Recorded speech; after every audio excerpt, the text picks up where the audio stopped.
Donc, oui, effectivement, ce Aja a été compliqué à tourner.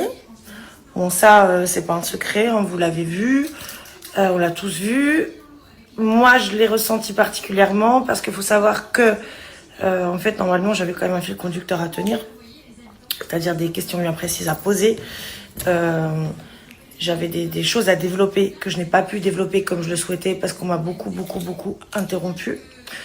Il faut savoir également que, effectivement, à un moment donné, je suis obligée de piquer en retour parce qu'on me double pique à l'aller.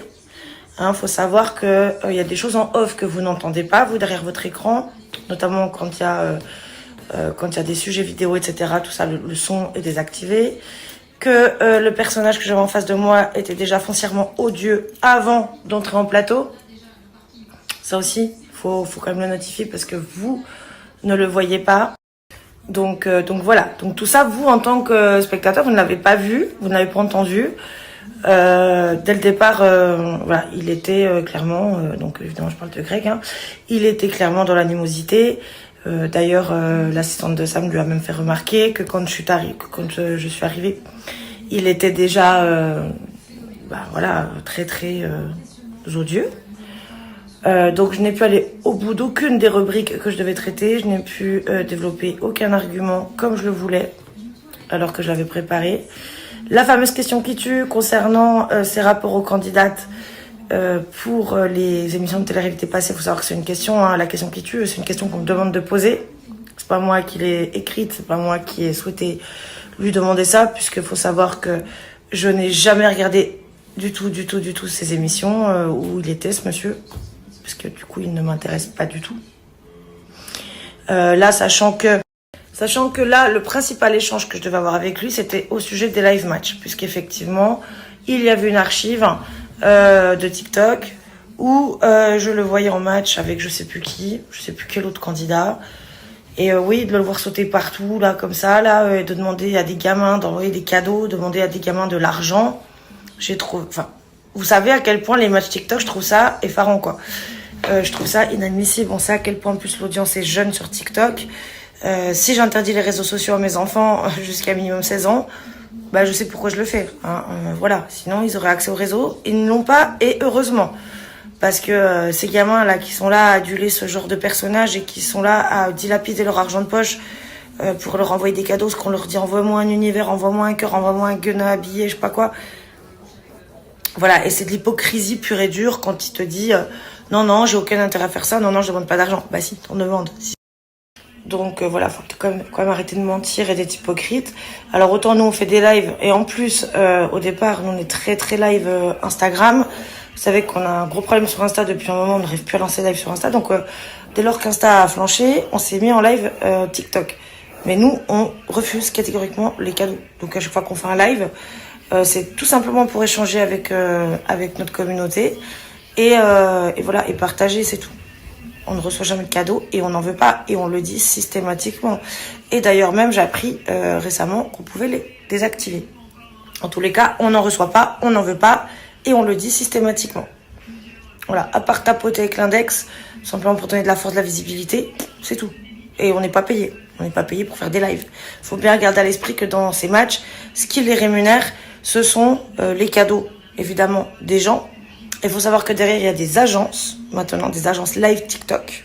Il y a des agences live TikTok derrière ces gens-là qui leur demandent justement de matcher, de demander des cadeaux. Certains cadeaux plus que d'autres d'ailleurs, puisque en fait, quand vous envoyez un cadeau sur TikTok, il y a une partie, quasiment la moitié, qui revient à TikTok France et l'autre partie qui revient au créateur.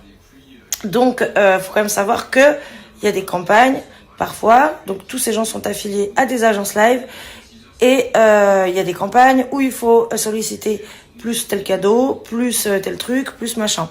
Des fois, ceux-ci en plus sont décuplés au niveau de la valeur en fait. Donc il y a vraiment une valeur ajoutée, une plus-value à faire. Quand stratégiquement, à un moment donné, il vous dit envoie ça, machin, c'est qu'il faut l'envoyer parce que ils sont en x3, x5, x10 000, on s'en fout. En tous les cas, c'est effarant. Moi, je trouve ça complètement ridicule. Ce monsieur se dit très carriériste, se dit être un pilier de la télé-réalité, se dit être un chanteur. LOL. Donc voilà, donc c'est vrai que les matchs, moi j'ai vraiment du mal avec ça. Je Je comprends pas ces gens qui passent des... Mais tu les vois, il y en a, ils sont en live à 8h. Ils sont en match à 8h du mat, tu les retrouves à 23h, ils le sont toujours. Alors lui, je dis pas que c'est ça, parce que je le suis pas. Je suis tombée une fois sur un de ces matchs, effectivement. C'était tellement ridicule que c'en était risible. Et c'est pour ça que d'ailleurs, je l'avais évoqué à ce moment-là. Mais en tous les cas, concernant l'émission d'hier, voilà, c'était très compliqué d'échanger, puisque on ne me laissait absolument pas aller au bout de mes prises de parole quand je devais avoir la parole. Donc à un moment donné, quand tu dois avancer tes arguments, que tu as dû voilà, bosser sur des sujets et les développer et qu'on t'empêche de le faire, bah ça a été compliqué.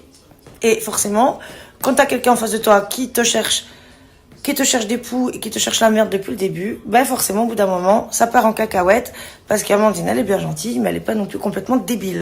À un moment donné, c'est quand même légitime que je me défende ou que je contre-attaque, parce que on m'attaque déjà encore une fois à l'aller. Donc évidemment qu'en retour, je contre-attaque, c'est obligatoire. Je peux pas non plus m'écraser, bien que j'ai quand même essayé de prendre sur moi énormément.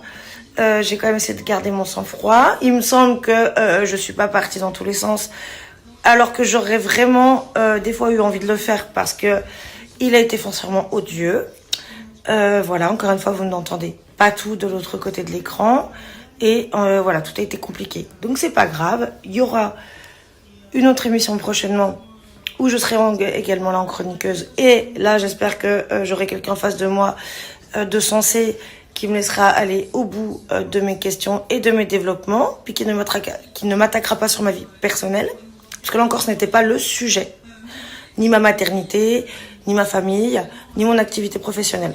C'était pas le sujet en fait.